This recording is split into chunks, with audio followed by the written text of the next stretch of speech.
It's just two men cheating the system by actually getting paid to talk sports. You volunteered, didn't you?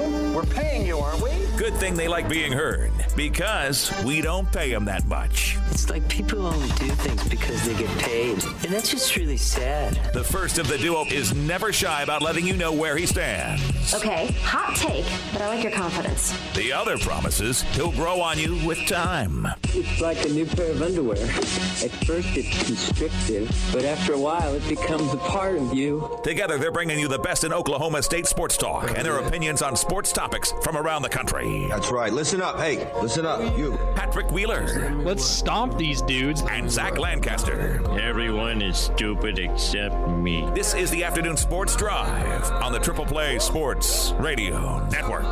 That's what I'm talking about. Sport! You ain't never heard nothing like this. Let me work. Show me where the mic is. I'm on stage, black shirt and my Timbs. You know how I do it. I ain't playing with you. I've been grinding.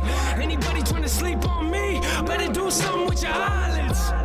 I hear a lot of whining, but I don't hear a lot of rhyming. Whoa! Everybody got opinions. Let it go into my ear, then I block that. Put me on stage, I'ma rock that. Saying you the best. Stop that, phony. I am not that. What up, Afternoon Sports Drive, Triple Play Sports Radio Network.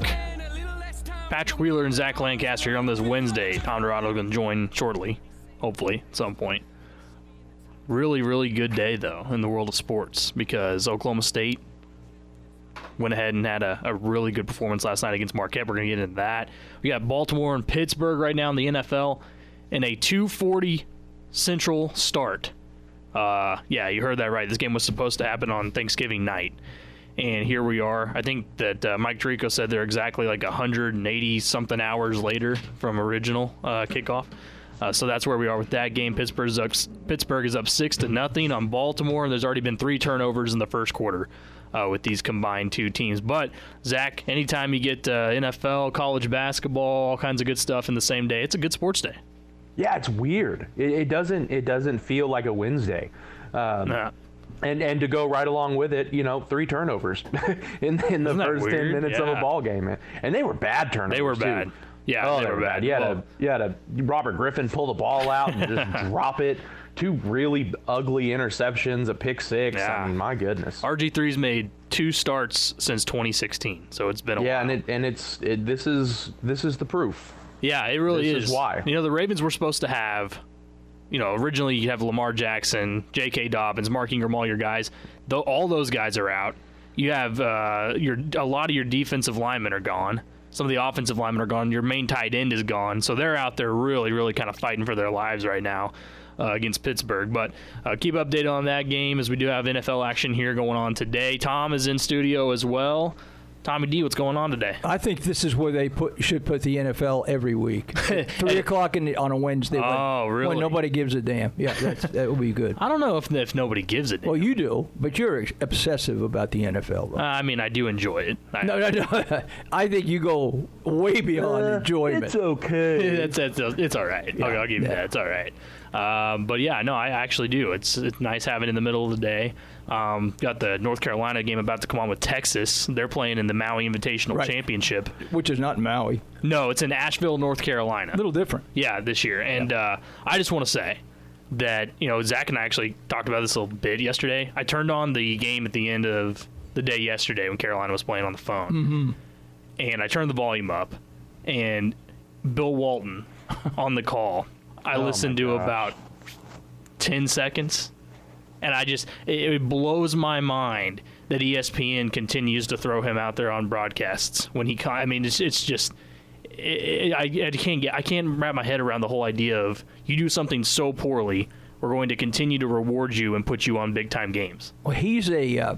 Oh my goodness. He's a person that it's like the fingernails on a chalkboard. Oh yeah, yeah. But at the same time, he comes from a great pedigree, and I think people watch him just to see what he's going to say and what, will he go out with the Grateful Dead and he come up with something real crazy, and eventually get back into the game. He is that. He's kind of a freak show on broadcasting games. So he does have that uniqueness, I think, for the network to put him on there. But at the same time, I have never been one that I turn the thing down if he's on. Oh, yeah. Mute button is your friend. And, Zach, to make it worse, you're doing it now where you've got both of them on location. Yeah. So you can't, they're talking over each other. And he talks over when he sits right next to him. I can't imagine being a play-by-play guy for Bill Walton. Just unbelievably. Who's is it Schulman, Dan Schulman? They need the one who usually works with him. He has before, but I can't remember the name of the guy this time that's doing it. But I've seen him before on ESPN, and I think, if I remember correctly, there was actually a time where one of them actually did openly complain about it. And it was never resolved. Well, he was so fed up in that Texas game. Oh yeah. Walton was like, "Oh, this is the best I've ever seen him play," and he's like, "Well, he's only played 2 collegiate games, so yeah." Yeah, he's an acquired taste to say the least, but. He laughs all the way to the bank, I'm sure. Oh yeah, no, he's really just getting paid to be terrible and paid a lot. When he goes and cashes that check, he says, "I know those guys down there at Triple Play Sports and Stillwater don't like me. That's too bad, though." Well, I'm gonna leave that for another day. Hey, last night Oklahoma State comes into Marquette, gets a true road win. I mean, I think that was a really good ball game. I was actually calling Perry basketball. I had it on my phone, try to watch as much as possible, and I'm looking down that first half. And they're down, by 10 plus. I think I can't remember how far down. Down by 12. Yeah, 12. Yeah, with about 7.5 in because our points were equal to the turnovers. It was a horrendous start, turning the ball over and letting them get run outs. And finally that timeout came. You're down by 12, and I think Boynton had seen enough in terms of what we didn't do, man to man with these guys. And I will say this right off the bat. I mean, it's a good win. But I would still say the win over UTA in the first game, despite all the, we're putting these guys on the court for the first time, I think UTA's better than Marquette. Marquette is they're gonna really have to hump it to do anything in the Big East because they can't handle the basketball. We mentioned in the pregame, they came in against 2 lightweights and still averaged 15 turnovers against the lightweights a game. So we knew that, and they knew that. But they got nobody to handle basketball. Nobody. And it looked like they never went against a zone in their life. Our aggressive zone not only got us back in the game and had them turnover after turnover after turnover, but in the second half, our zone just smothered what they did. They were running their offense about at the midcourt line and not making good passes there. They were pathetic running. Now, I'm sure their coach was beside himself because, they practice, you would think, against the zone, but they look like they'd never seen a zone in their life, and give Oklahoma State credit, they stayed with it, but, the talent level took over later, and you got to give I think 2 things credit. You got to give our kids credit in that they hung in there, but it's kind of like a baseball game. I like to bring everything back to baseball. So a team scores 7 in the first, and then you got 9 innings to get back in it. So it wasn't like the game was completely over because you were down by 12. And what we run off 15 in a row, and all of a sudden, you could tell their heads were down. And it wasn't it's a road game, but I mean, if there's nobody in the stands, it's like playing in the community center. I mean, it's over in the Colvin Center. It's a road game because you had to travel, but you could imagine what that arena would have been like if Marquette were up by 12 and it was, I don't even know what they have, 10,000, 11,000, then you would have had a little bit of that extra man to deal with. But, given everything, it was a good win. But I still think UTA, on a one-time look, I think UTA is better than Marquette. No, I think that's fair, and I think Marquette they came in really hyped because they did have that freshman center forward. Yeah, a couple of pretty. He big looked shell shocked. He did. Yeah. He was in a stage I think too big for him at the time. And Oklahoma State, it was like you said, Tom. The response was really important to see because in the past, an Oklahoma State team that gets down like that isn't going to respond like that. I don't think. And it's up to the coaching staff to figure out. Okay, call this timeout. It's not working, so here's what we got to do. We know they can't handle basketball, so we're going to try this to see how it works. And all of a sudden, 2 or 3 turnovers in a row, you got a couple of runouts. Now that 12-point deficit is 8, and now it's at 6. You could see them starting to pucker a little bit when that thing went away. Then you could take the lead. And really, I don't think once we took the lead, even though we were down at halftime, I didn't see Marquette able to play with us because they don't have the overall depth and talent and playmaking ability that we have. And I thought our length and athleticism on the front end of that zone, especially in the second half, they had no answer. That, you know, high schoolers know you got to put the ball on the floor and drive a pocket against the zone. You got to throw it to the man in the middle and play the game inside out. They did none of that. And how many shot clock violations did they almost have because they couldn't figure out what to do and they just play catch out there on the perimeter. To be honest with you, I saw them. I wasn't just overhyped because I said that in the pregame. I saw both games and tape of them. I knew that they weren't. You know, this wasn't Marquette of 4 or 5 years ago, but I thought they would be better than they were. I mean, they just completely melted down because they couldn't handle the ball. Yeah, that's what Patrick and I talked about yesterday. This isn't, you know, it's not like they were going up against Duke or Kentucky or anything like that. But Marquette, they're a good opponent. They do turn the ball over, and that came back to bite them. But for me, I think the most impressive thing about the game last night, and you guys hit on it just a little bit ago, this is an incredibly young and inexperienced Oklahoma State team, and they didn't let the fact that they got down by 12, and it wasn't just down by 12. I mean, they couldn't hit anything, and they were turning the ball over. You know, it was really sloppy, and young teams like that don't typically know how to come back. You know, they don't know how to take that punch and get up off the canvas, and that's exactly what they did. And not only that, but they came out at halftime and turned on the pressure even more. So it was such for me. I agree with you, Tom, that UTA win was impressive. You know, the first time on the court, you're going on the road. You know, you are beating a team that is good, and they were good. But the fact that, you know, you get down by so much and they didn't allow it to affect them, and they came back and punched Marquette right back and held on in the second half. That was impressive. And I think you got to give a big hand to your coaches, though. I mean, that's Absolutely. What they get paid a lot of money for. And they could see Absolutely. That this wasn't happening. So the timeout was called and the decision was made to go to the pressure zone, knowing full well when they went in that these guys couldn't handle basketball. Right. So it didn't take a lot to get back in the game. The zone and the pressure and the turnover rate that we produced got them going offensively, and all of a sudden, the thoughts of being down by 12, you know, were out of your head. Well, you weren't thinking about that. What was good to see as well was, you know, early in the season, you know, 3 games in, and you see a team buy in defensively. That's really important because, and be able to, like you said, when a coach says we're going to switch it middle of the game, they're able to do that and then run it to perfection at the same time. I mean, they did a great job. It was stifling in that zone, but being able to buy in, and that goes with, you know, we can go back to the lack of maturity that's on this team based on how many years these guys have actually been playing college basketball, a lot of them very, very young.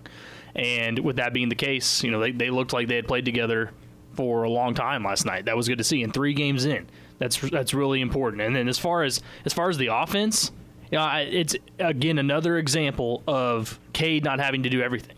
I know he had a good game, but you are getting such amazing production so far from Rondell Walker. This dude's coming off the bench and making plays. He's pouring points in. And last night you got to see Bryce Williams. I mean, I thought he had a really good performance. He's actually finally good to go. You know, he had the dental issue in the first game, right, so he couldn't do it, barely played in the second game. And then here we get to see him come out and really have a chance to show what he's got. You have Isaac Likely doing his part, which is something that Zach and I talked about yesterday. We were kind of setting the points for him at around the 15 mark, and I said he'd be under. Zach said he'd be over, and he finished, I think, with 11. Mm-hmm. So, but he's doing all of those little things still. You know, he's adding the rebounds as well. You know, and characteristically, he had 4 turnovers, and that's not ice. Right. Yeah, I mean, you could go up and down a lineup. Everybody contributed. If you had to look at some people individually who you could circle, I mean, certainly Bryce Williams hit those shots when we were down by 12 to get us back in with the turnovers. Those were big. And then in the second half, I mean, everybody contributed somewhere along the way in terms of inside defense. Marquette was just gun shy. They didn't want to go inside. They couldn't handle it outside. When you turn the ball over 24 times and you give up 34 points off those turnovers, you're not going to beat anybody. Mm-hmm. Anybody. So Oklahoma State was able to make them pay dearly for what they did. But I think what's obvious, and it should be obvious to anybody who's watching this team, you know, this is got to back off there. You know, we're not going to the Final Four yet. Mm-mm. But they've got a lot. They got 10 or 11 guys who can play and are athletic. Yeah. And now it's up to the coaches to regulate that time and put them in roles. Walker's probably made a case to start. But some guys are really good at providing instant energy and productivity when they come off the bench, and Walker seems to be able to do that. He plays both ends of the floor about as hard as anybody we got on this squad, and he would be good in that position if, in fact, he wants to keep that. Williams, same way. Williams is a little up and down. He could shoot you in and shoot you out of a game, but last night he hit those threes. But trying to find that right combination of 8 or 9, 10 guys as we go forward, and that's what these next 3 games are going to be. I just finished watching Oakland, and I'm telling you that is a horrible team. Okay, horrible. Yeah. There's a reason they're 0-5. Yeah. Okay. Oral Roberts is 1-1, and Wichita State's yet to play, and they play each other tonight, I think. But these next 3 games, Oklahoma State will have an infinite more talent than any of the 3 they play. Now, this is where you need to work on your game. You got to work on your ability to work together, and it's not all just roses. I mean, it's easy to say they won, but if you continue to turn the ball over 18 times, in 2 of the 3 games we turned it over 18 times, and they weren't very good, but they did score 20 freebies off those. When you get beat inside, you get out-rebounded again, and you give up 16 more offensive rebounds. Now, they weren't very good to make you pay for it because I think they only had, they had 17 points off those. So you play good teams and you continue to turn it over that much, and you can't play any better than you do on the boards, and that falls on Caleb Boone. He's averaging 15 minutes a game in each game. He has been in foul trouble every game. And of those 15 that he plays, he's having to be somewhat reserved because he's got fouls. He's going to have to pick up the pace against good teams because he is, quote, the inside guy, and he's not giving us enough minutes. No, and that's something that we talked about yesterday. They've got to quit turning the ball over. I mean, you look at it, 46 turnovers to 42 turnovers. But I think that comes with experience. I think the further they get into the season, you see them settle down a little bit more each game and kind of come into their own. But you can't get out rebounded. And something that Patrick and I talked about yesterday was obviously Cade Cunningham is the best player on the team. He is going to drive this team. He is going to dictate how good this team can be. But I think once you get into conference play, this team stops and starts down low, and Caleb has to be better. You can't pick up 2 or 3 fouls in the first 10 minutes of a ball game. And a stat that really surprises me, you look at it, Keelan, 7.3 rebounds a game to the 4.7 that Caleb was putting up. That, they've put on more weight, but Caleb has to be more disciplined down low, and he's got to go up strong when he has the ball. And you look at last night's line for him. I mean, and you say it's because they're inexperienced, but between Caleb and likely 9 of the 18 turnovers came from them. No, absolutely. So absolutely. you can't keep making excuses for these guys. They got to be able to go out there and get it done. And even Cunningham occasionally he forgets that this is Division I basketball. You just can't run from one end of the floor to the other and take a shot in the middle of 3 people and expect that you're going to get the shot off. And he looked a little sporadic to me last night. Mm-hmm. He has a total game for sure, and it's a quiet game. Yeah. I mean, you're going to look every game and say, he's got 18 points. I didn't know he had 18 points. But he's kind of been that way with his scoring this year. But he's so smooth in what he does, and he does so many things well, efficiently, that somehow in the game flow, he gets lost. Right. It's not like they're pumping it to him 20 times and he's got 40 points at halftime. I think Caleb has looked a little sluggish so far still. I mean, I think that yesterday it was kind of the same thing. Looked a step behind. Yeah, he did. He did. And then as far as Cade, you mentioned there, I think he's got to work on. What I did see last night a couple of times was him showcasing his ability to get just a little sliver of separation from a defender, and that's all it takes. There were a couple of shots where he did that. He got off his defender just barely, and he took a quick shot, in the mid-range and was able to. That's money there right for him. So it really showed, what he has the ability to do. There were a couple plays that were NBA plays from him last night still as well. I mean, he gets down the floor quickly in a hurry, and he throws it down like it's as easy as you and me breathing right here. I mean, it was the really, best play he made wasn't a bucket. It was the pass he made. Oh yeah, that pass was insane. Absolutely. Yeah, he bullets that one-handed. He saw him down there by himself and threw it to him. Don't blink because there's not many people that can make that pass. No, that was incredible. That was really, really good. And he's not a one-trick pony. I mean, so that's what's important right now is that he's spreading it out. He's doing the things that he needs to do, and then by the way, quietly is the right way to put it. Adding 18 to 20 points, which is good to see in these first few games, and I'm excited to see his progression. Like you said, Tom, coming in off this game, obviously a big win, and going into an Oakland team that they really should have no issue with. Oral Roberts probably the same way, in Wichita State no one even knows about this year, that coaching change and all that issue. They could get through this non-conference schedule and could be on a roll before the Big 12 play hits, and that's about as good as you want to be in this situation. And the next hurdle they're going to have to jump as a team, not the veterans because they know, but the next thing as a coach you've got to guard against is guys like Walker, Cunningham, Moncrief, Alexander Moncrief, even Bryce Williams. No, I wouldn't put him in there because he knows what it's all about on this level. But these newcomers, you got to guard against them thinking, well, hell, this Division I basketball is not real tough. I go out there, just do what I want when I want, and we'll just kind of keep doing that.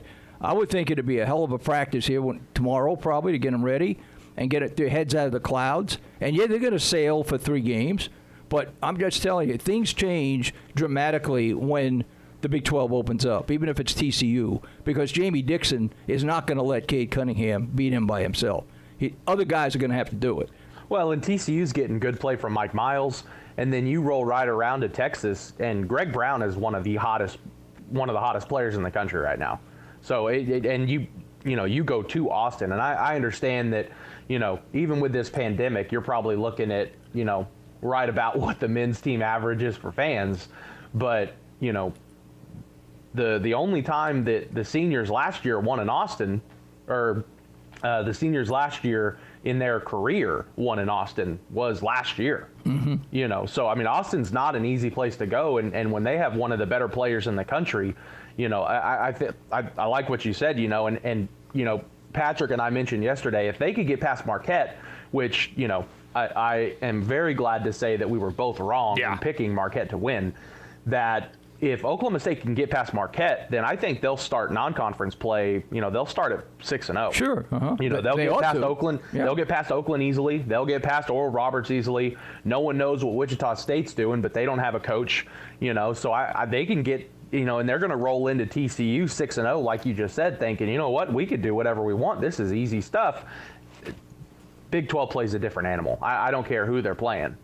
And it comes down to that comes down to coaching. You got to make sure your players don't come to the gym from here on out until we start against TCU thinking, hell, this is about as easy as it was in high school. Yeah, I don't have to do very much more, but I'm just telling you, I'm just looking at a team. You talk about Texas, and TCU's been probably a surprise, fellas, to me. Mm-hmm. Samuel is probably playing. He's never played a great game against us, but he's playing pretty good for them. But Texas has got all the things that would drive you nuts. They've got guys who can handle the basketball. Let's just say OSU wanted to run that zone pressure against Texas. You can't do it consistently. Not with Coleman, not with Jones, not with Ramey, who can handle the basketball and know what to do against the zone.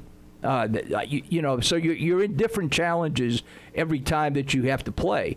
But overall, I mean, Oklahoma State, they're in the infancy of putting this team together. Mm-hmm. Keep in mind, this would have been probably 3 games in an exhibition in a normal year, right? And it would have been.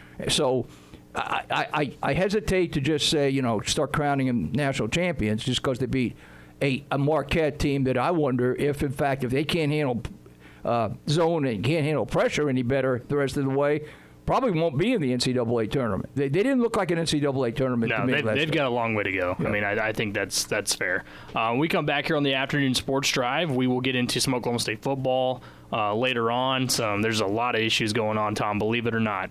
We got Big Ten football back, but the issues are not gone. And we had the latest college football playoff rankings released.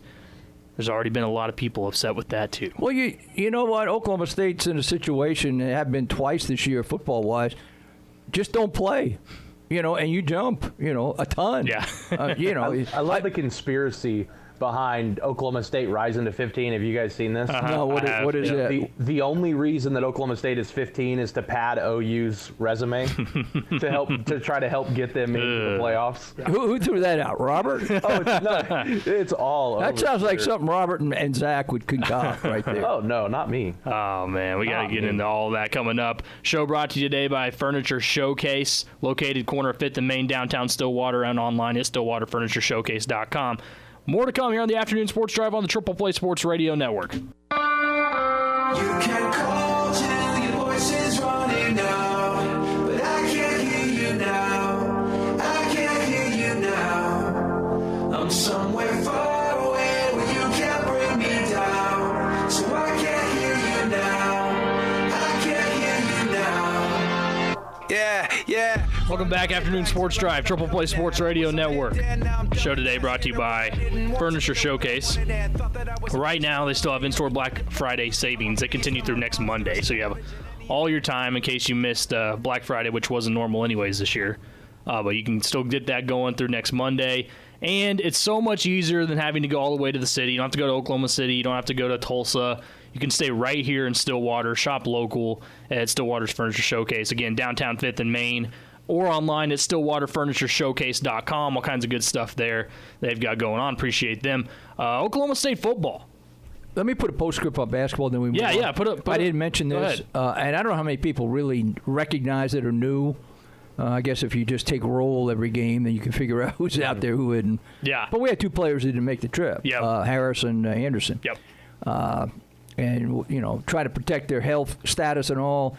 You heard yesterday that there was one COVID in the basketball program, so you can put 2 and 2 together and come up with 4.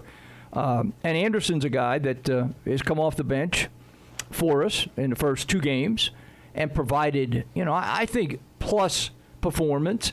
His turnovers are still way too much for his time played. Decision-making probably needs to improve. And then Harris kind of re-injured that knee a little bit 2 games ago.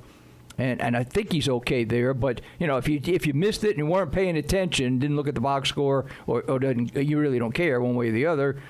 We didn't have 2 guys there for the obvious reason. Yeah, so good to know that as well. Yeah, it's something that some people might not have. Depends on, like you said, if they were even into it, how much they realize. But Oklahoma State football. So Tom, we haven't talked to you yet about the wild game that took place with Texas Tech. There was a lot of points put up in that game, a lot of crazy things happening. Desmond Jackson decided to run wild on that one, and according to Mike Gundy, he's earned himself another start this Saturday against TCU. But overall, win's a win, right, for Oklahoma State at this point? Yeah, I mean, they're in an elimination stretch right now where you can't afford to lose a game.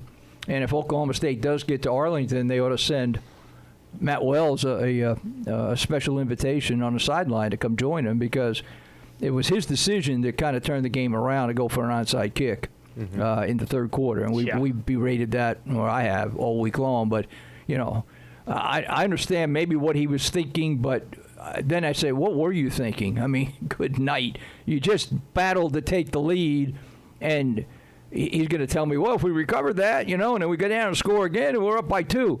But the risk reward at that point in the game, when Oklahoma State was probably doubting itself a little bit on offense, Tech was getting a little bit more confidence defensively. I mean, the play is to kick the damn thing into the end zone and make Oklahoma State do something with it from the 25. And he just decides, well, I'm going to just roll the dice. Well, he also saw Taylor go right by him on the way back. And then all of a sudden the game is pretty much over. Well, after Sterling has the interception, the game is over. So there's a reason Tech is 2-5 and now 2-6, because if they've made those kinds of decisions all year, that hasn't helped the team that really doesn't stack up very well at all. No, and if you're Taylor in that situation, that is a dream scenario. If this guy's living on right. the hands team. This guy's living a good life. I mean, he gets a Sunday hop at K-State on the fumble, and he gets another Sunday hop here to take it back. I mean, that's what if you're on the hands team there, you dream of that situation, or just a kick return team. It's like, put the ball right in my hands, I'm going to run it in and score on a kickoff. So, and this is not taking anything away from Jackson, because he had incredible numbers. Mm-hmm. And I'm not saying anything that doesn't blaze, to ring true for the last 10 or 15 years about Tech's defense. But I have not seen a less physical defense in a long, long time as Tech had. And that's not taking anything away from Jackson because he ran over several people most of the time. But you would think after he runs over you 2 or 3 times, you'd buck it up the next time you had a chance and you'd put him on the ground. But those guys, they look like a high school team trying to tackle a big back. How embarrassing is that on a college level where you have one back dragging 4 people up the field? And they were about as less physical of defense as I think I've ever seen. So thank you, Tech, for helping us out. We needed to win that one. Your problems are yours, not ours. Oh yeah, and you look at what Jackson did, and he absolutely earned another start. I think we talked about it on Monday. I think that Dez calmed a lot of fears about the future of the running game, and I get that it was just one performance. And it was against a defense that wasn't very good. But when you go out and you carry the ball, 36 times for 235 yards and 3 touchdowns and should have been 4, I mean, that's a hell of a performance, and I think he's going to go out against TCU, and I think he's going to do really well. And honestly, I get that LD has really turned it on, but I think Dez has earned himself quite a few snaps for the rest of the year. Well, you would think so in that performance, but keep in mind, Zach, and you and I have talked about this a lot over the years, Desmond Jackson was we don't even know who the hell this guy is, kind of a deal. Absolutely, now, which is what's more impressive. Gary Patterson has spent 5 days looking at the tape of Desmond Jackson. Right. All right? And Gary Patterson would take huge offense for a guy to run 235 yards against him in a game. Yeah, but Gary Patterson also had a lot of time to watch film on Chris Carson that 2 or 3 years ago, and I'm not saying that Dez Jackson is Chris Carson, but he showed a lot of Chris Carson tendencies, bulldozing defenders and dragging guys and being able to cut up field and turn on some speed. So, well, I don't think they're going to shut him out, but I'd be surprised if he goes 235 yards. No, I don't think TCU's defense is a hell of a lot better than Tech's. No, absolutely, and I'm not so sure Stillwater's in better than Tech's. That's actually one of my buy or sells coming up here in just a bit, but I think that Dez will get at least 100. I think he's and that's a good performance. When you go up against a Big 12 defense, if you get 100, 100 and a half, and a touchdown or 2, I mean that's enough to keep you in the conversation. And he'll face tougher guys defensively. And he'll have a lot of chances too, because if I'm the coaching staff, I'm not playing Chuba this weekend.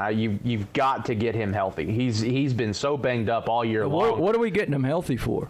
We're running out of games. What are we getting him healthy for? That's what I'm curious about as well. I've said that for the NFL. That's what I've said this year is that for Chuba, part of if you're him right now, it would make some sense to not play again. At the same time, I don't know if he does play again. Is there something that he could possibly show the NFL scouts this year? Because make no mistake about it, that his draft stock has dropped this season. No, absolutely. But if you're if you're Chuba, and you go out there against TCU and you're 85% and you bang that leg up, that's it. I think you have to get him healthy. I get that there's not a lot of games left, but Chuba needs that. He needs the video. He needs to go out there and put stuff on tape. But if he goes out there against TCU and puts up 65 yards because he can't get around, and I'm not saying that, that his leg's not healthy, but if it's not 100% and he puts up, 65 yards on 14 carries and no touchdowns, that's I think worse than not playing to get healthy. Well, I mean, I don't buy that. We got to get him healthy for what? I mean, you got 3 games counting a bowl left, right? Plus his trip to the NFL, if in fact he's going to the NFL. I'm all for it. Hey, if you can't play, then stand over here in the boot and we're not going to play you. If you don't think you're 100%, then you're not helping us. So stand over here with the coaching staff in a boot and be a coach for a game. So I think that's where the decision has to come. But I don't know that we have to sit and wait. Well, we got to hold him out one more week so he could be what? Ready for Baylor? We got to hold him out one more week so he can be ready for a bowl?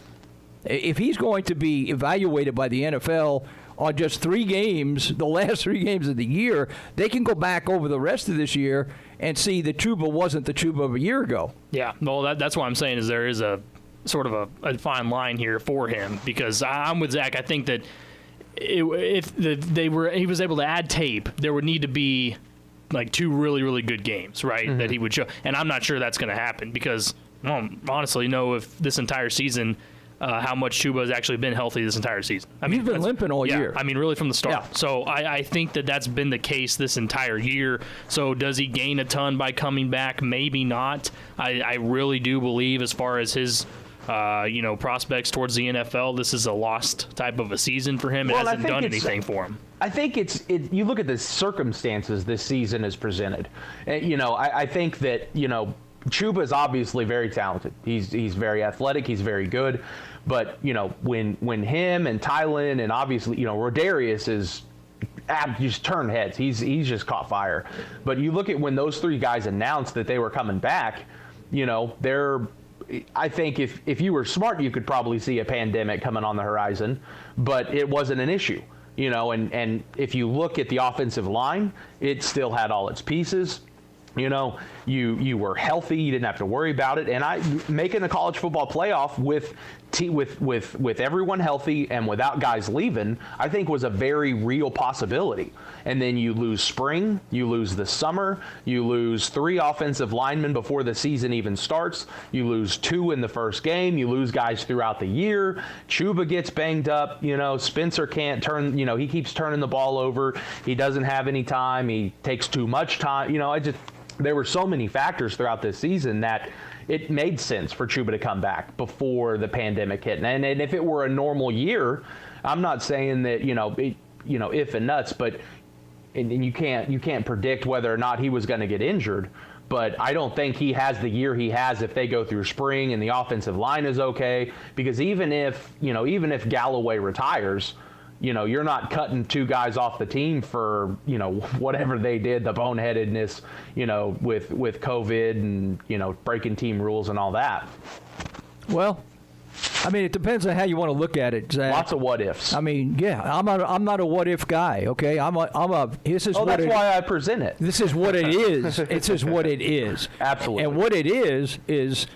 He didn't. Everybody had a lack of spring and lack of preseason. So Oklahoma State, it just didn't happen in Stillwater. No, for sure. So nobody around the country can say, well, we're 100% because we had spring and fall. We didn't have that. That's just. I'm just going back to the January when they made that decision. It made sense for him to come back. Looking at it now, you're like, man, he should have set out. He should have just went to the NFL because it makes sense now to go to the NFL.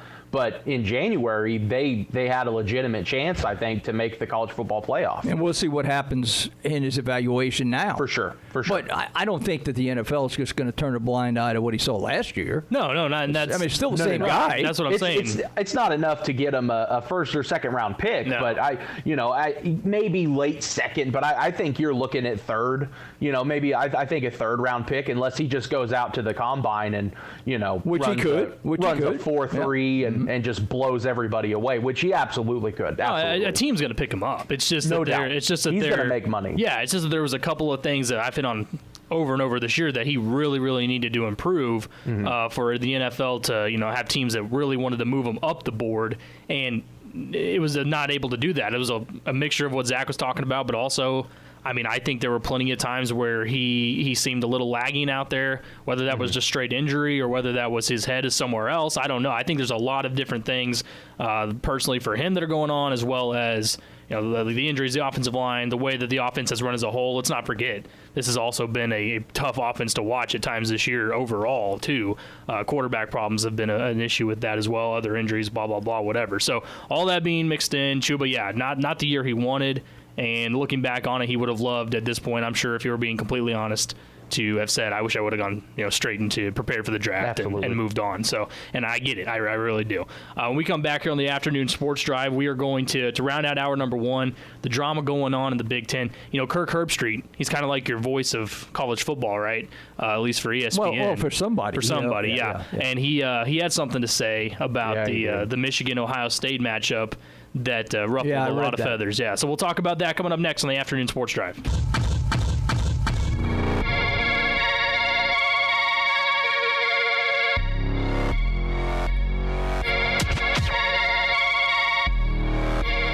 It's the afternoon sports drive here on the Triple Play Sports Radio Network. Patrick Wheeler, Tom Dorado, Zach Lancaster. Got NFL football going on, college basketball going on, all in the middle of the day. What in the world? Texas looks pretty darn good. They're up. What are they up? 11 right now in North Carolina. There's what you see that worries you about Texas. They have a decent inside game, but they got 3 or 4 guys who can shoot the hell out of it from outside and 3-point range, and that will get you honest early defensively. Yeah, that's what they're doing right now. They're shooting lights out from 3. Man in the face, doesn't even matter. Really looking good right now. So I wanted to get to, yesterday Kirk Herbstreit's in the news, and it was Michigan, Ohio State, the center of the controversy here. But, we'll get to the college football playoff rankings later on. Ohio State is in a really bad situation where they can't continue to get these games under their belt, and a lot of it's not their fault. So they've got these other teams claiming COVID, and we've got COVID issues, and we can't play. And it's looking right now like, Michigan's not going to be able to play this weekend again, citing COVID, and it's all of a sudden, the game is in danger with Ohio State coming up afterwards. So Kirk Herbstreit, is talking yesterday and says that he believes it's possible Michigan is kind of waving the white flag here by kind of using COVID as an excuse, and you got to get 2 birds with 1 stone here if you're Michigan, if this is the case, if you think about it, because they could ultimately not allow Ohio State to play this game, and possibly if they don't play this game and can't play that week, they're out of the running for getting in the Big Ten championship game. So they could knock them out at that point, and in the same weekend, not have to get your ass kicked by 50-plus points, right, to Ohio State, because that's what's going to happen if you're Michigan. So Kirk Herbstreit brings up this idea and this take, and I didn't even think it was necessarily a hot take because it made sense. I could see Michigan pulling something like this, the way they've been this season too, absolutely awful. And it immediately has to come back and apologize because ESPN, has to be PC or they won't function. So he has to make sure, and Kirk Herbstreit gives his fake apology. But I thought he made a really good point, and I think it's certainly possible. Think about the rivalry that Michigan-Ohio State has. It's pretty one-sided, but at the same time, it's pretty bitter. So I don't know. Do you guys believe that Michigan could possibly pull this out and say, you know what? We're going to make sure Ohio State, we're going to either force them to try to find another opponent, which probably won't happen, and maybe, just maybe, we could effectively keep them from getting into the Big Ten championship game and the college football playoff? I would hope not. I would like to think that there's more ethics involved. And if Herbstreit, the optics of him being a former Ohio Stater, probably wasn't good, making that observation. Now, I'm not into all these hypotheticals. I'm not into conspiracies.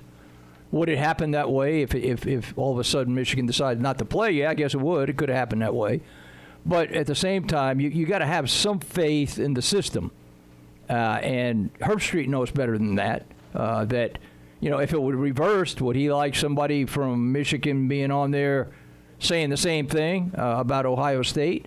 Could it happen? Sure. I mean, you would hope that coaches wouldn't do it. And I know it's all about winning and all that stuff, but I would like to think, fellas, and I'm certainly not got the glasses on like some people do. But I just don't think that that's the case. If they don't play, it turned out that way where maybe Ohio State doesn't qualify. But you know what? They can blame their conference. They can blame starting late. They can blame a lot of things. But I would imagine that, that Big Ten, they're probably going to think, well, maybe we ought to have an emergency meeting and say, well, we didn't mean you had to play 6 games. Maybe you can get in the thing with 5 or 4, whatever the hell it is that Ohio State has, because that's their card. I mean, that's the conference's meal ticket. And that's what's ironic about it. The Big Ten has screwed Ohio State in this entire situation by starting late. Okay, they knew that some team was going to run into COVID issues and not get all the games. Let them play Nebraska again. Scott Frost always wants to play. That's what I'm saying is they put them in this situation, and it all comes back to the Big Ten being full of idiot presidents that didn't know what. But I do think it was a cheap shot by Herbstreit. Okay. Given his position, yes, I do. Yeah, I don't know if Michigan, it's certainly a good excuse from the outside. Any school that's like, you take Baylor for example. Baylor, they got, 43 coaches and players that tested positive supposedly before the Oklahoma State game. And then less than a week later, they had no positives, which do with that what you will. But Michigan, horrible season. I don't see how Jim Harbaugh survives this. No. I don't see how there's probably going to be a more than just Harbaugh at Michigan lose his job. But I with this situation right here, I mean, obviously the Michigan-Maryland game's already been canceled. If it gets to the point where, we're setting it Monday or Tuesday and they don't know if Michigan's going to be able to play before the Ohio State game, I think it was the Wisconsin athletic director said today that he could see it changing. And I could see the Big Ten doing that, because you look at the college football playoff, Ohio State's setting at 4. If it comes down to it and they're setting it, let's just say 5 games, the Big Ten, you know what? Maybe we were a little hasty to put a limitation. Maybe we can reduce that Zach, a little bit. And the Big Ten being hasty. Come on. Hey, it's talking about money, man. A lot of money. You can have egg on your face saying, well, maybe we didn't mean this amount of games. Maybe we meant this amount. But Zach and I disagree. Coming back after they canceled it, well, you know what? We'll play. We'll play. There's tons of egg on the face then, but they're losing money hand over fist. They have to get money. If it comes down to it, and Ohio State's a game short, and they're sitting at the college football playoff, they'll change it. Sure. Absolutely, they'll. I don't think there's any question. I mean, absolutely. That's their meal ticket, and I'm not a big, and Zach knows, we've had our friendly discussion. I'm not a conspiracy guy. I mean, you can spend your whole life with conspiracies, and most of them don't even come to fruition. But I've heard the same crap about OU and playing Baylor, and then forfeiting or not going to West Virginia, and screwing Oklahoma State out of a spot. If OSU gets 7 wins and Oklahoma only gets 6, they have the same amount of losses according to the conference. Then the head-to-head will make a difference, and OSU doesn't go to Arlington, and OU does. But OU needs that data. But you know what my comeback is? If you didn't lose to Oklahoma, then you wouldn't be in this position. Yeah, sure. Yeah, no, it's fair, and I think that it's just so easy to pick on Michigan again, which, right, I mean, this season's been a disaster. Oh, they're so bad. And, I mean, Harbaugh's he's so overrated. And what drove me crazy is that his latest message to his team was, hey, just trust in this process. We're getting there. This process has been way long overdue. This isn't a process anymore. And if it is, it's all about we're going to go out there supposed to win and lose in an embarrassing way. So it's ridiculous. I think it's easy for everyone to kind of poke Michigan right now because they do deserve it, the way they play, the way they've been coached, the way they act, like there's some dominating college football team, and think that when college football is brought up, Michigan has to be brought up in the same sentence. That's certainly not the case.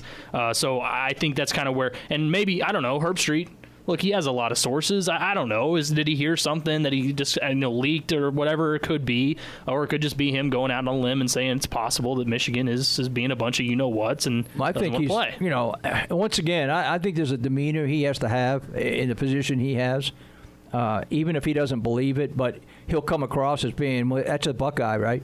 He hates Michigan. So why wouldn't he say that? Even if you believe that, I don't think you throw that out. Because you're talking about something that really you don't know for sure that's the case. If you're going to accuse a team of tanking it or doing that or twisting it or not playing because they want to screw 2 or 3 other teams, you better have enough ammunition, because that team's going to come right back at you and say, well, go ahead and prove that. Let me ask you guys this real quick before the break. Should he have had to apologize? He was told to apologize. Yeah. So he didn't do it on his own. To me, that's not a controversy. Mm-hmm. If you say something really controversial, then yes, I think you should have to apologize.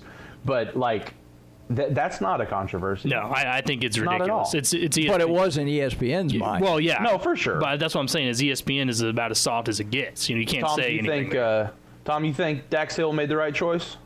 What did he choose? Going to Michigan, man? You think he should have came to Oklahoma State? Well, I think when he made the choice, yeah, probably. For sure. I don't think he had great warm fuzzies for Oklahoma State, as you well know. You're a recruiting guru. Yeah. He didn't, if he really wanted to come here, he would have come here. But I think his brother probably turned him away from that. I look at it this way. You're at Michigan. You made that choice. and you'd have thought that was the place to be, and maybe he still thinks it is educationally. I don't know what he's majoring in, but just because they're not winning, I don't see an automatic. Well, he's not playing, they're not winning. He's coming to Stillwater. I don't think that's the case. I'm not saying that. Hour number 2 of the afternoon sports drive is coming up after this. We got a lot of good stuff to get into with buy or sell, and a lot more going on too today in the sports world with Tom Dorado, Patrick Wheeler. Your Tar Heels are getting handed to them, baby. Zach Lancaster. Yeah, it's a tough first half here. Texas up 40-27 at the moment with 7 seconds to go in the half. Yeah, they really got to get it going, man. Texas is legit. We're getting a really good look. Press them. See what happens then. You get beat by 80 then, probably. Oh, man. We'll see what happens there. Now we're number 2 of the afternoon sports drive. Also, don't forget Tom Dorado's got Where Are They Now? We'll make sure he previews his guest coming up here in the start of the second hour, too. Show today brought to you by Furniture Showcase here in Stillwater. Back after this. I don't wanna wait for our life to be over. You have it, but you take it how you left it. This is give and take. Take your time, take me under. I want it, but you show me what I'm missing. In the plane out of Southern California. Welcome back, Afternoon Sports Drive. It's hour number 2. Triple Play Sports Radio Network. Patrick Wheeler, Zach Lancaster, Tom Dorado. Zach, I hope you're sitting down, okay? I am sitting down. Because... in fact, I'm in a lazy boy. Oh. Is it possibly from Furniture Showcase? It is. Oh, wow. In fact, I think more than half of my furniture in the house is from Furniture Showcase. Ooh, good stuff. Yeah, once you start making money, man, I tell you, like when we first moved to Stillwater, it was like grandma gives us a table, parents give us a mattress. You know, you get a little piece and piece and piece. And then you start to make your own money, man. You got to go to Furniture Showcase like we did. Because that's right. This house is set up. And go right now because they still have their in-store Black Friday savings that continue through next Monday. So you can still get that going on. Limited time sales event right now, as Zach just talked about the mattresses. They have them on Serta mattresses, queen size, starting as low as $399. That's a great deal. And the reason I asked you if you were sitting down is because before we came on air, Tom just told me that he enjoyed the bump music I just played. What? And I've never heard that from Tom Dorado in my life. And you probably won't again. I mean, Tom, are we going to have a hip hop on Sunday?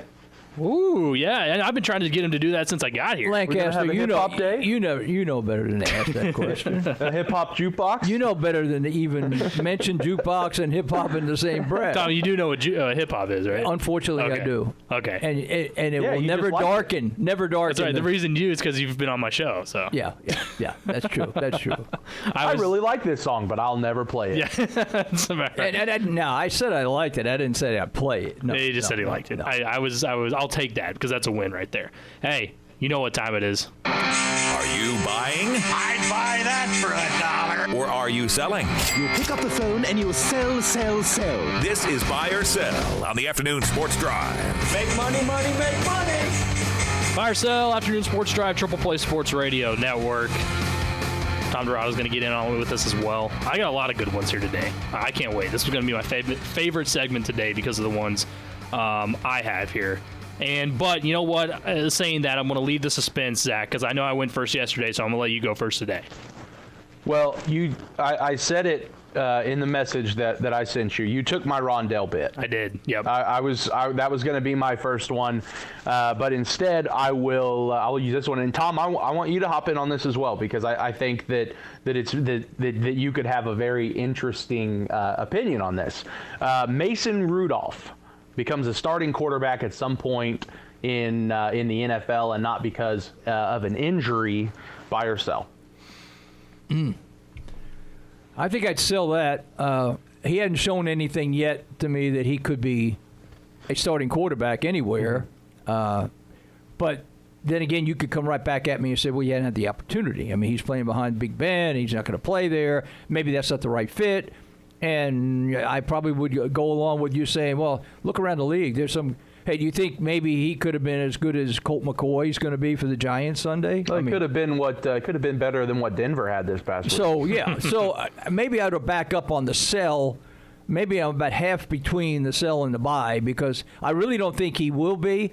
But in this day and age, I won't say anybody, but a good many can be quarterbacks in the NFL now. I'm going to sell it.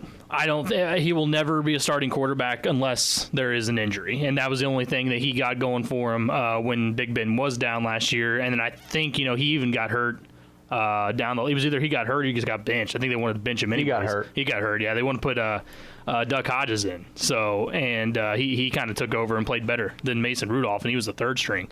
The thing that's always going to be known about Mason Rudolph in the NFL is that he had a helmet bashed over his head by Myles Garrett. And that situation sucked. I mean, I remember that happened, and I've really lost respect for Myles Garrett ever since. And then he tried to throw in the race card at the end and made it even worse, which I thought was pretty ridiculous. But when Mason was on the field in the NFL, he didn't show enough. And he had decent receivers, too. At the same time, he had weapons that were there, but he did not show enough to be a starting quarterback in the NFL or be able to consistently lead an offense. If Big Ben were to go down right now with this 10-0 team that they have, even without the depth of their receivers and the defense that they have, Mason Rudolph would find a way to screw it up. I had lost a lot of faith in him last year because he got a chance to do it.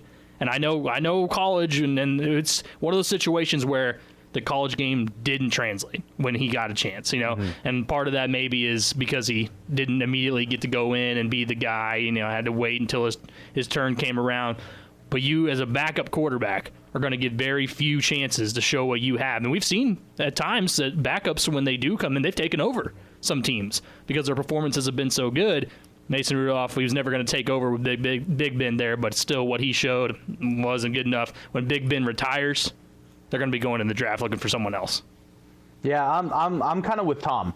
I'm half because when he played last year, he didn't play horrible. No, it wasn't like just a complete disaster, and he started out okay as well. So people were excited, but it just didn't end well. Yeah, he started out okay, and he played well, and then he kind of struggles a little bit, and he gets hurt, and he comes back, and he's not the same as he was. I think that I'm half, maybe 60-40 that he gets a chance. I don't know. I can't see him going out and winning a Super Bowl.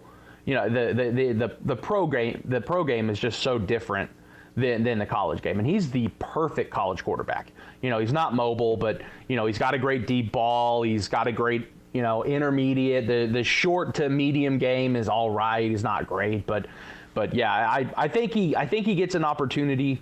But it's not, it'll be like for the Jets or the Browns or, something like that. The Jets are about to hopefully get what they will believe is their franchise quarterback when Trevor Lawrence comes in the league. So if I'm Trevor Lawrence, I'm pulling an Eli Manning. Yeah. I want to find. I don't want to go there. First. Yeah. I don't want to go there. Please, Dad, call somebody. Yeah, I don't think he wants to go there. And there's been that debate of if he actually will. Should he pull an Eli Manning? But what's to say that the Jets aren't going to be just as bad the next year when he's? Well, it could be. I mean, I don't think he has any way of getting out of this. He's going to go make money, and hopefully he can find some success with the Jets, which is asking a lot. My first one. So this topic, I wanted to get into this, but it's been a few days since it happened this weekend, and we got to dissect it a little bit more and look into it. New storylines have come out of it. New information has come out of it. But one of the biggest stories over this weekend was Vanderbilt throwing out Sara Fuller, the female from their soccer team, as the kicker against Mizzou this weekend. And I'm going to wait to give my thoughts on it here because I'm going to give you my buy or sell with it. Do you guys buy or sell that was a legit, sincere move by Vanderbilt to do that, or was it a publicity stunt?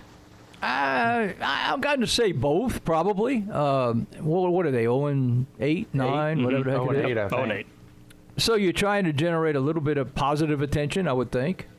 But at the same time, and I don't know what their kicking situation was prior to that, with her coming out. Maybe not very good. But if she could help, I mean, we're looking at great PR, right? To have a female.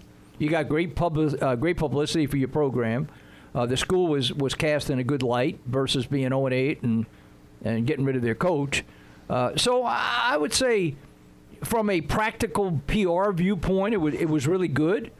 But I think that cheapens her appearance if that's all you're going to go at. I mean, she obviously can do something kicking, right? She only had one opportunity, right? She had the kickoff, and that was it. Mm-hmm. But, what if she kicks 3 field goals this week or whatever? So I think it was 50-50 maybe on the deal. I think, and neither one bothers me. If she's going to help your team, that's good. And if she's going to bring you some positive PR, that's good. Yeah, I'm gonna. I same thing. You know, I hate to agree. I hate to agree with Tom because it makes me seem like I'm copping out. But I think it's a little bit of both. I think it was probably more legit than it was a publicity stunt. Because she, you know, there's no doubt that soccer players are incredibly talented, you know, and they're not going to send her out there to kick a 65-yarder, you know. I mean, they're going to put her out there situationally, you know, the onside, or not the onside kick, the kickoff, you know, squib kick, you know, if anyone knows football, you know, it's just a little punchy down the field, little squib. But I want to say I read on Twitter today that the coaching staff is thinking about taking her to Georgia. If that's the case, I mean, if she were a publicity stunt, they wouldn't take a travel roster spot away from someone that could help them if they were just going to leave her on the sideline as a publicity. So it's been proven that soccer players can kick field goals with consistency, and I would like to see her get that chance to make a field goal. You know, Vanderbilt's awful, so she may never get that chance. But I'm going to buy it. I think it's a little bit of both, but I feel it was more legit than it was publicity. I think it was absolutely a publicity stunt. I don't think there was any sincerity at all. And the reason I say that is the coach at that time needed to save his job, which, by the way, he didn't. He's been fired since. And as well as we talk about the publicity, you know, here's the thing. At the end of this season, are people going to look back at Vandy and the first thing they think of is, oh, they didn't win a game? No. Now we're going to look at Vanderbilt and say, hey, remember what they did? They got the female kicker in there. And that's a lot better look than being over and being terrible. That's what's going to be remembered.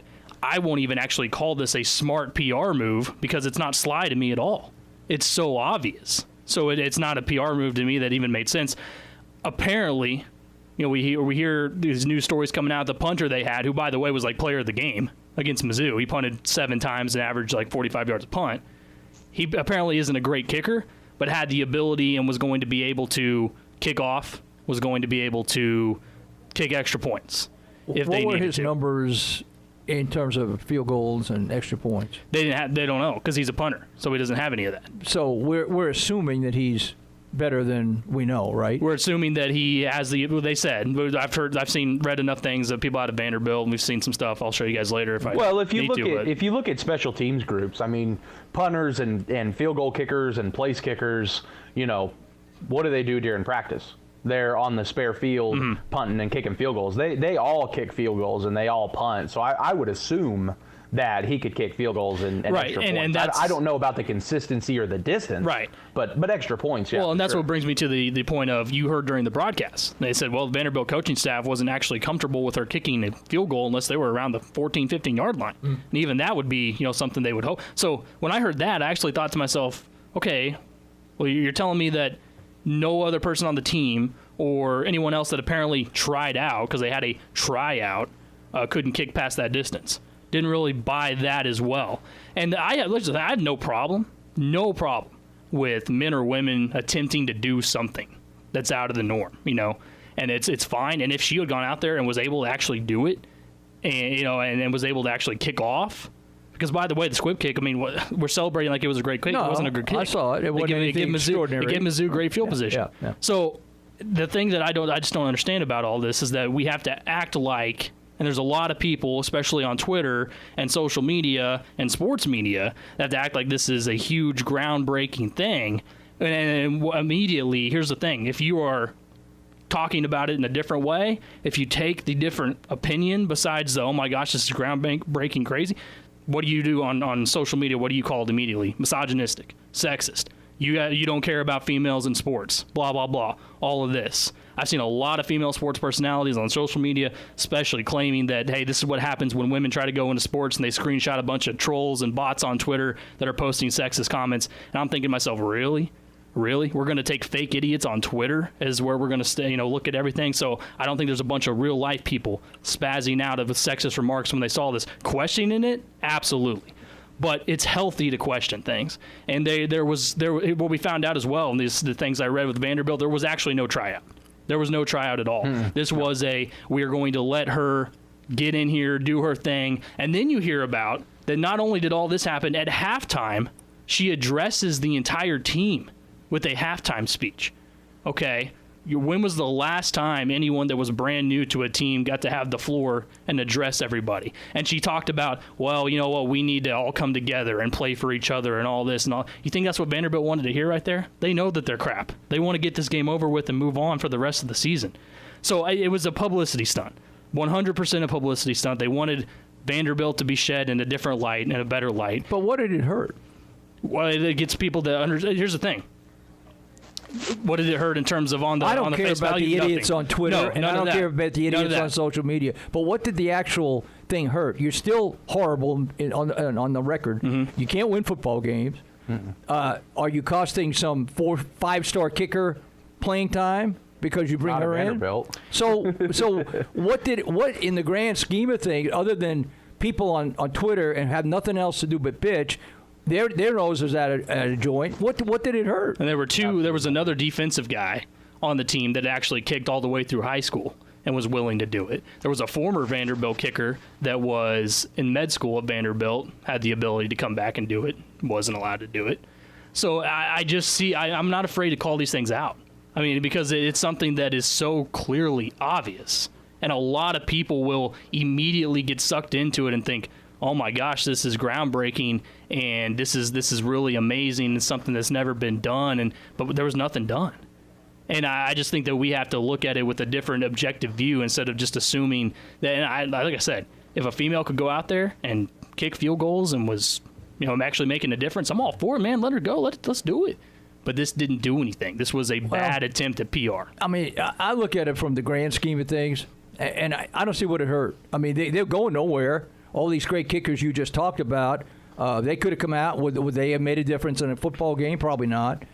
They might have allowed them to score. But at the same, but that's the thing, though, is you have to have an offense that can get you down the field. I mean, it didn't hurt anything. They're still in the same spot they were before she came out. Now, if it had been, Florida or Alabama or Georgia or, OU or OSU or something like that, and you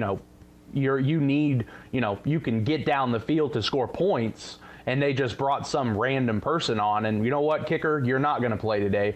We're gonna do this because I think it's good for the team, and it's a close game, and they end up losing because they missed a field goal or two, or they didn't have the opportunity. Then I think so. But Vanderbilt is nothing. I think a female has never been into a game in a Division I football game. I think that's awesome.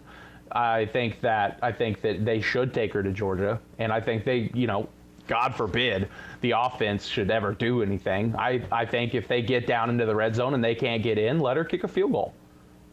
Well, that's what I'm saying. Let her kick the field goal. There's no reason. She obviously is a talented kicker. With soccer, we know that soccer players can kick the ball a long way. Sure, that does not hurt a thing. And I think that if they would have had the opportunity to get down the field, I think they probably should have sent her out there to kick a field goal. But if your goal is to score points with an offense, would you not want someone that you actually felt comfortable being outside of a 22-yard field goal? How many of those situations have they been in this year? I know. But that's what I'm saying. Well, if they get into it this year, so if let's say they go, and I know I'm not expecting them to really do anything against Georgia either, but wouldn't they, if they felt they actually managed to get down in field goal range and they thought to themselves, well, with the kicker we have right now, we can only get inside the 20 to actually have a shot here. Yeah, but you're telling me that she hasn't spent the past 2 weeks attempting field goals. We don't. I'm sure she has. I'm sure she has. How many games do they have left? 2? Maybe I think just Georgia. Yeah. So what difference does it make? You've been bad. I told you what difference it makes. It makes a difference in possibly scoring points and not scoring points. But did they score points before? Okay, so what you guys are saying is it's fine that if they go in there and they have a situation to kick a field goal or whatever, an extra point, and at the end they can't add points. We don't know what she can do, though. Yeah, you haven't seen her miss a field goal yet. All right. So let's say we get down to Georgia and we get in there and it's a 22-yard attempt. It's really, really close. Absolutely. And she misses and doesn't get close. Well, let's just say. Okay, then that's great. Then how about then when we get down to Vanderbilt? I've seen a lot of kickers. Sure. What if Vanderbilt gets down and they have an opportunity for a 30-yard field goal, and they don't feel comfortable with it? They don't feel comfortable with they're doing it. They already said so. How do you know? It said so during the broadcast. They said so during the broadcast. Who said that during the broadcast? The ESPN. No, the broadcast people said that they were told by the coach they didn't feel comfortable without her getting around the 15 to 14-yard line. That was about the comfortability they had for her. Well, that's because she had only been on the team for like 3 days. Okay, so 4 or 5 more days. Now she can all of a sudden kick farther than that. Well, maybe they have a long distance guy. Maybe they have somebody who kicked 1,000 field goals in the last week. I mean, do we know that they didn't bring 2 kickers? I mean, and that's not unusual for a team to have a short guy and a long guy. So the short guy had less of a chance of kicking a field goal than the women's soccer goalie that got added to the team. And I don't know that she would miss. I mean, you're assuming she's going to miss. Interesting. No, I'm not. I'm just saying what I heard from the broadcast. What if she hits it from 20? Then that's great. Then let's try it even further next time. See. Well, they're not good enough to even get to that point. They can move the ball. I know that they're really bad, but I don't see it hurts anything. Okay. I don't see it hurts. I just think that it's being heralded, and she won the SEC player, the special teams player of the week, and all this stuff as this great achievement.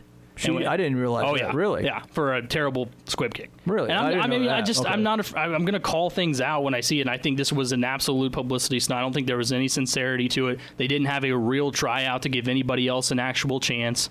This was from the start, and I really believe it was possible ESPN probably had something to do with it. They aired on there, and they talked about having an isolated cam on her the entire game.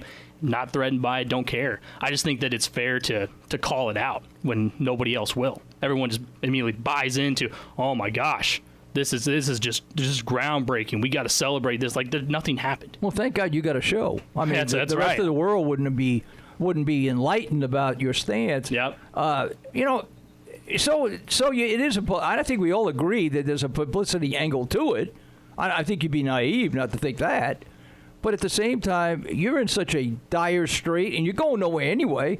So you're telling me that she may cost them 1 win this year? No, she won't cost them at all. But I'm saying that they sat there and thought that this was, we're not going anywhere. What can we do to help reverse the look on our season? Oh, I know. Well, sure. I mean, I don't think anybody we're not arguing with you there.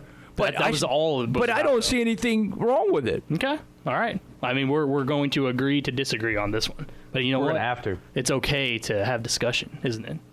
About meaningful things, yeah. This isn't meaningful? No, crap on Twitter is not meaningful.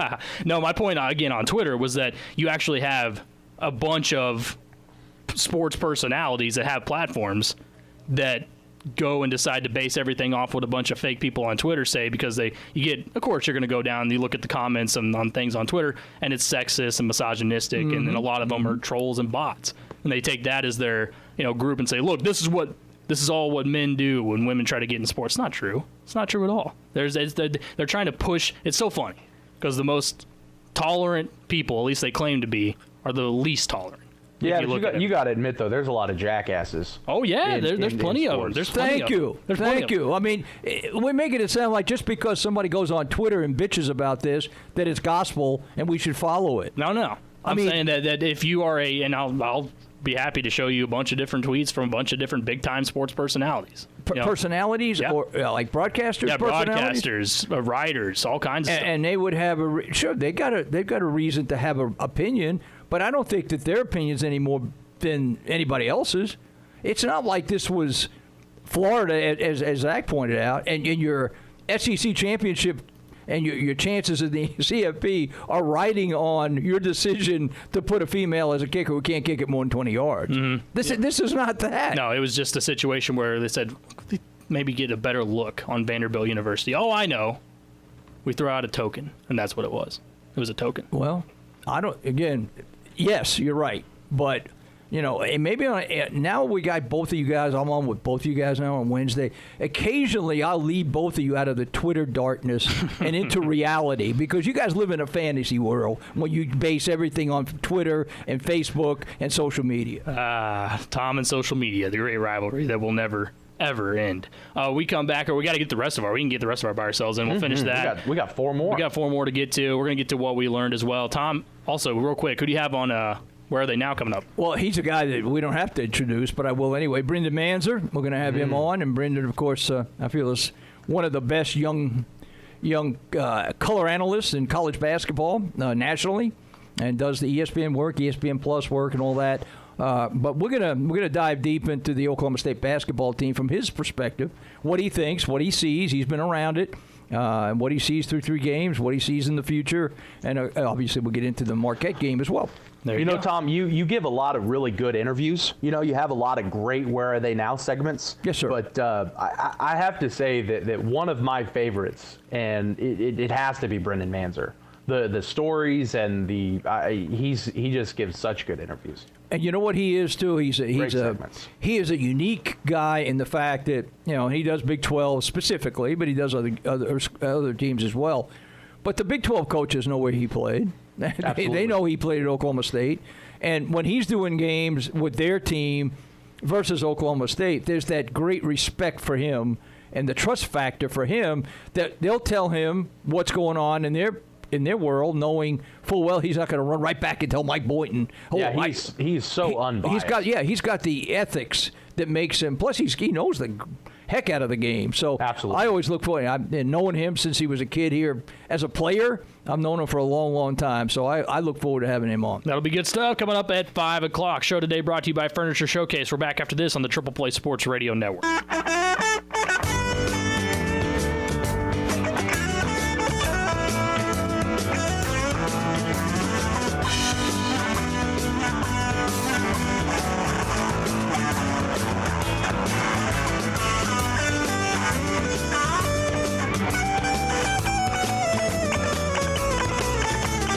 Afternoon Sports Drive, Triple Play Sports Radio Network. Patrick Wheeler, Tom Dorado, Zach Lancaster. Show brought to you by Furniture Showcase. Don't forget, home accessory sale, 20% off right now. All the white tag on accessories, including lamps, decorative pillows, wall art, tabletop items. They've got everything you want. And there's no waiting right now on what you want either. You can go in, and they have a store full of mattresses, furniture, any room in stock, ready to deliver. You can call them or even text. I think it's the same thing there. You can do 338-7138. Go online, stillwaterfurnituresshowcase.com. Appreciate them. Let's get into the rest of our buy or sells. I know our last one went long. Zach, what else you got today? Did you let TD pick the intro music there? I always give him that one. Yes. Yeah, that's the one. And believe me, I haven't forgotten, Zach. We're going to continue to add one or two every Wednesday now. So hey, that's cool. I'm okay with that. I love the oldies. Zach, I can't seem to find. He claims he has a folder. Oh yeah, computer. Tell him, Zach. I just can't seem to find. Yeah, tell him, it's Zach. somewhere in there. Or at least it was when I was there. But it's been 2 years. Unless he's deleted it. He could have deleted it. Right? He could have. All right, Des Jackson starts this weekend and rushes for over 100 yards by herself. I know that Gundy said that he is the starter. Yeah. But we don't know if he's going to start. So I think starts and gets 100 yards. What a good point to make there, Zach. You got to love it, right? Yeah, but assuming that he does start, okay, and he probably deserves to get out there and take the first snap, okay. I think he's good enough to get. Would you say 100 or more, or just 100? 100 or more.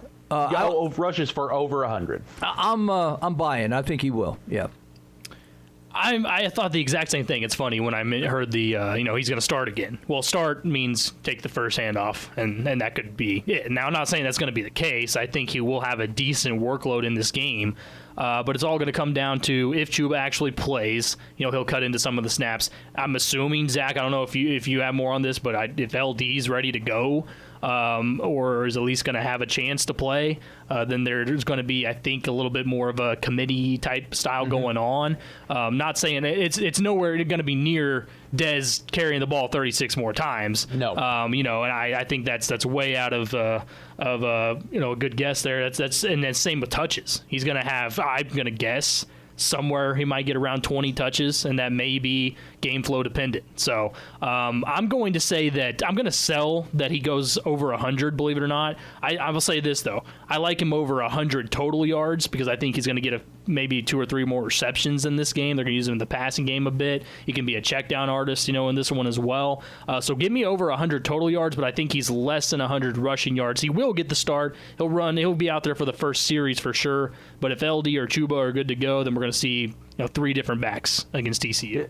Yeah, I'm going to buy it. I think that I'm going to buy over 100 rushing, but I agree with you. I think he is going to have 3 to 4 receptions that'll pad that total stat number. But I think he gets anywhere between 12 and 15 carries. And I think we see what he did on Saturday. I don't think he puts up, 150, 160 rushing yards, but I think he gets somewhere between 100, 120, 130.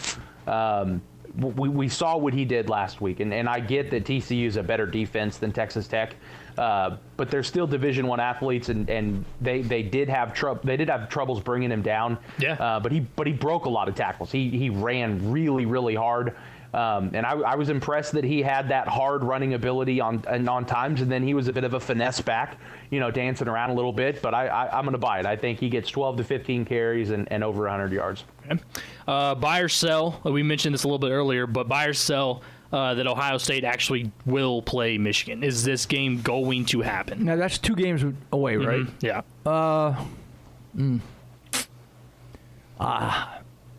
I'm guessing they will, only because of the pressure that'll be brought to bear, and that doesn't sound right because it means like we're giving up health for money, But some claim that might be the case anyway. But I think there'll be pressure to bear for Michigan to play the game because of this very reason we're talking about. I don't know how many people they'll have. They may just have enough, just enough to put two units out there and, hey, go to town, fellas. You got 40 guys, go play. But because of the overall importance of Ohio State getting to the CFP, which would benefit Michigan, I don't know what their sharing is in the Big Ten, but it's probably something. So in a way, it would benefit Michigan to take another shellacking, but to play the game, to give Ohio State enough games to qualify for the CFP. So I'm saying they will. It may not be ideal, but I'm saying they will play the game. Yeah, I'm gonna buy it as well. I think that I think that's a bad optic to have. Money over health. But you look at the season that Michigan's had. I would imagine that the Big Ten overall, not even just the member schools, but the Big Ten overall has lost an obscene amount of money. I'd venture to say the Big Ten's probably lost more money than any other conference, other than the conferences that canceled the lower tier conferenses. But I think you look at what they did this week. I think with them canceling the game, I get that, Tom, you don't like conspiracies, but it could be a Baylor type situation. We don't really want to play Maryland. Let's relax a little bit. Let's try to get healthy. Let's get everyone ready to go. And I think you play Ohio State because there's a lot of money involved in a Michigan-Ohio State game. They're not going to win. They have 0, maybe 5% chance of beating Ohio State, and 5% is on the high end. But there's a lot of money involved in a Michigan-Ohio State game. You guys may know the answer to this, and let's just step aside from the Big Ten. Let's just go any conference, including the Big 12. There's got to be a documentation where a team, whatever the team is, says, I've got 45 guys who are either have it or in contact tracing. Mm-hmm. You have to document that with the conference office, wouldn't you? I mean, yes. It's not like you're just taking somebody's word for it. Well, and that's the thing you can get away with is, Michigan, they could be sitting there with 3 guys that tested positive, and they could be, practice squad walk-ons that the only time they're going to see the field is senior day, when they trot across the field to get a ball. Those 3 guys, all of a sudden you could be like, well, you know what? Our starting quarterback, 3 wide receivers, our starting safety, our backup punter, this guy was around this guy, and this guy was around that guy. And before you know it, you're setting at 30 guys that have, contact tracing, and there's no way to prove that, they're positive or anything else, but hey, they were around this guy and this guy was around that guy. And so that's a lot easier than saying, well, we got 30 positives, because that's enough to end the season. But you're making the assumption again, though, that there's absolutely there's some hanky-panky going on there Well, absolutely, and I think a lot of schools are doing that. You know, there's no way, Tom. There is no way that Baylor goes from 43 positives to no positives in less than a week. There's no way that happens. That's a lot of false positives. That's a lot of false positives. There's no way you can do that. I'm going to sell it because there is, like I said, the money factor. But, well, Michigan is one of those schools that's going to survive this deal. And everybody's going to take a hit, but they're one of the schools that's going to be okay. And I don't think they have a ton to gain here from even playing. They don't. You know, they go in, and a lot of the knock every single year anyways has been, hey, Harbaugh can't beat Ohio State. You know, so he goes into this situation, and it's super, super easy, like we said, to just go, I got guys on COVID. I don't have enough guys, even though that's really hard to believe with how big these teams are. I can't field a team, okay? I don't have the right amount for a certain position, okay? I mean, I guess we can believe that too. I don't know, or pretend to believe it. But I don't think they have anything to gain here by playing Ohio State. They have a lot, though, in terms of what Ohio State can't gain either. That's why I think Herbstreit may be onto something. I'm not the guy that just like buys into all the conspiracies, but he may be onto something here with Michigan being able to almost effectively end Ohio State's chances unless there's something amended here for them to get into the Big Ten championship game or college football playoff. At the same time, but you gotta love the pettiness, though. Right? You do. I love the pettiness. I love it, and I think that Michigan has. What are they going to do? We're going to go out there and take a beat down. And the next thing you know, we're talking about Harbaugh not being able to beat Ohio State again. So I just think there's anything to gain. It's really easy for them to back out of this. They don't seem interested in playing this week either. I don't know how necessary it even is for them to play this week. And so I just think that plays into it, and they're not going to do it. I'm saying this is not going to happen. Well, I would say if you're going to make accusations that this is going on, then you better be able to prove it. I mean, Zach, you threw the thing, Baylor had 43 and then they had none.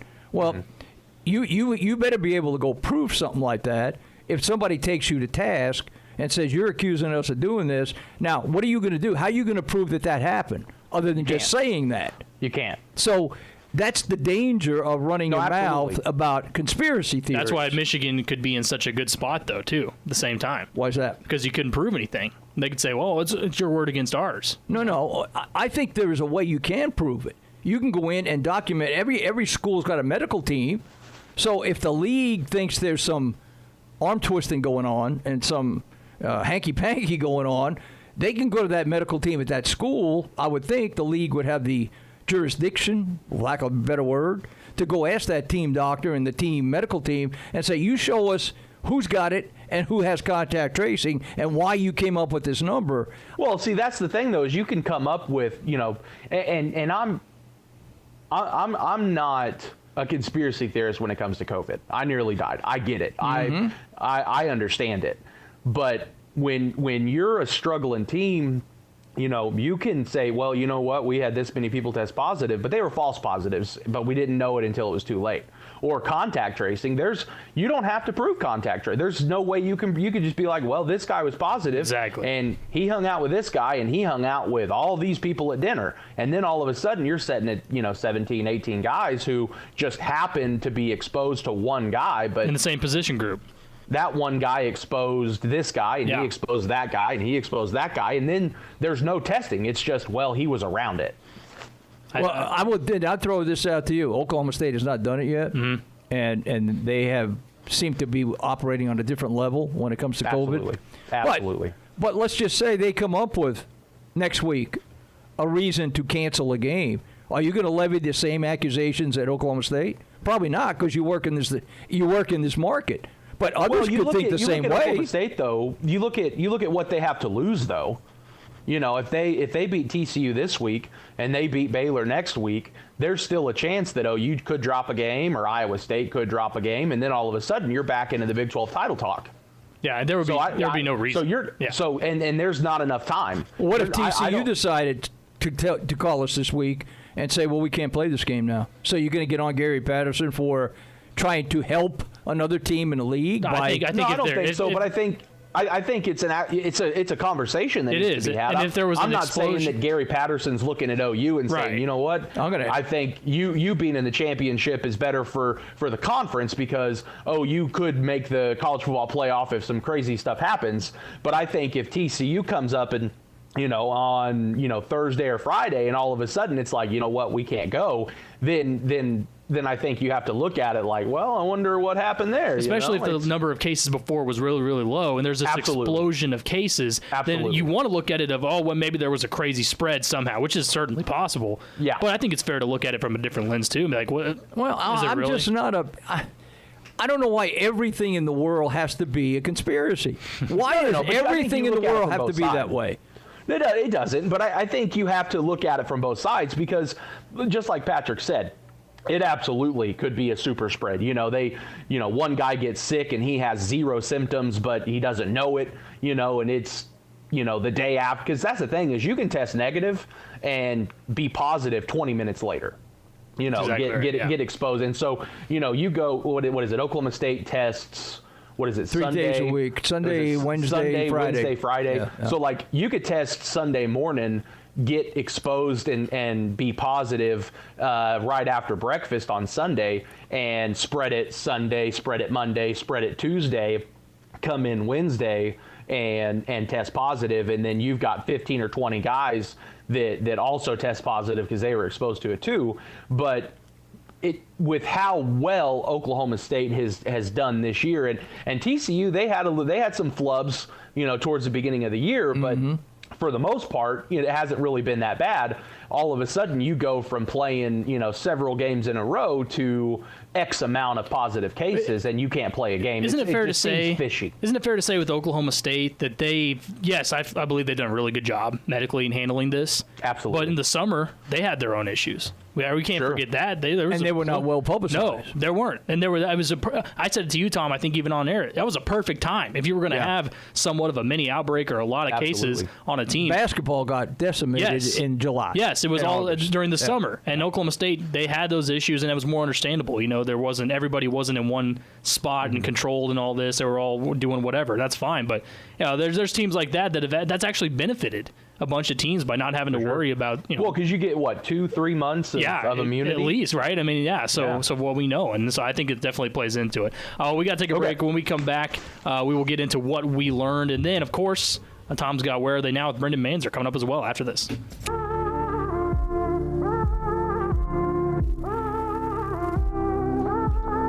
Back on the Afternoon Sports Drive, Triple Play Sports Radio Network. We're rounding out the show here today. Patrick Wheeler, Zach Lancaster, Tom Dorado. Show again brought to you by Furniture Showcase. Appreciate them. If you need any type of furniture, that's where you're going. No questions about it. You can save up to $800 right now on select Stearns and Foster adjustable mattress sets. Free design services and express delivery. Financing is also available. You can visit them the corner of 5th and Main in downtown Stillwater, or online at stillwaterfurnituresshowcase.com. At the end of the show here, we still went short on a little bit of ourselves, but that's good because we got stuff for the rest of the week, no doubt there. We can never really get all that in because we have so much good stuff with it. So that means to round out the show, we have to end it with this. The day is coming to an end. Time to find out if these two got any smarter. The question is, what did you learn? Let's find out what the guys learned today on the Afternoon Sports Drive. Well, I learned something today. Zach, did you learn anything today? Yeah, I did, and I learned it 24 minutes ago. Okay. BYU at Coastal Carolina is happening. Wow. Hey, is that what game day is? Game day's there this weekend, right? Yeah. What is it? Coastal Carolina Liberty. Oh, that's what it is. Yeah, okay. Yeah, game day is at Coastal Carolina Liberty. Which is just such a weird year, because Liberty shouldn't be as good as they are, and Coastal Carolina shouldn't be as good as they are. But yet here we are. BYU shouldn't be as good as they are. What's the deal with that? Yeah. But yeah, BYU, Jake Edmonds, he's a sports journalist for KUTV Channel 2 out of Utah, so out of Salt Lake. So yeah, BYU at Coastal Carolina, which good luck. Yeah, well, Liberty came in and they've had a really good season, but then they played NC State who is a decent ACC team this year, and then got exposed. You know, it was one of those games. But Hugh Freeze, man, he's doing a great job. What I learned is, last night we've had a lot of really, really good marquee college basketball games already this season. And last night you had Michigan State and Duke, which was a really good one. But I learned that Julius Marble, who plays for Michigan State, is now my new favorite player in all of sports. He came off the bench and scored 12 points in 12 minutes last night, helped him get that win over Duke. But the main reason was because in his post game, they asked him about how he played, how he felt, how good it felt to beat Duke, and he said, quote, "It felt good because I kind of hate Duke." Unquote. And he is my new favorite player of all time because he finally spoke his mind.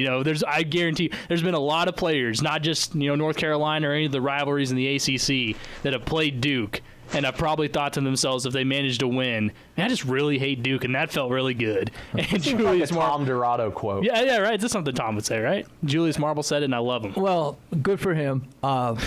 Here's what I learned today. And I'll probably learn this every Wednesday. Let's go. That number one, conspiracy theories still run wild and amok in our society, and maybe that goes hand in hand with sports talk radio. I mean, without conspiracy theories, what would you have to talk about? Good point. Absolutely. And if there's nothing to talk about, then we make it up and try to come up with something to talk about. So I learned, and I've taught well by you two, that we can apply a conspiracy theory to anything. Absolutely. And we did it about 4 times today in 2 hours. There's nothing wrong with that. Well, yeah, there's a lot wrong with that. But still, if you guys, that may be today's society, right? Today's young. Oh, it absolutely is. Yeah, I mean, where would we be without conspiracies, right? We'd be lost, that's for sure. And just, at least in this time slot. Yeah, that's absolutely the case, no doubt. There's Tom Dorado. Appreciate him as always. That's Zach Lancaster. I'm Patrick Wheeler. Again, show brought to you by Furniture Showcase. Make sure and visit them downtown Stillwater on 5th and Main, online StillwaterFurnitureShowcase.com. Coming up next, make sure you don't go anywhere because Tom has Brendan Manzer coming up on Where Are They Now here on the Triple Play Sports Radio Network.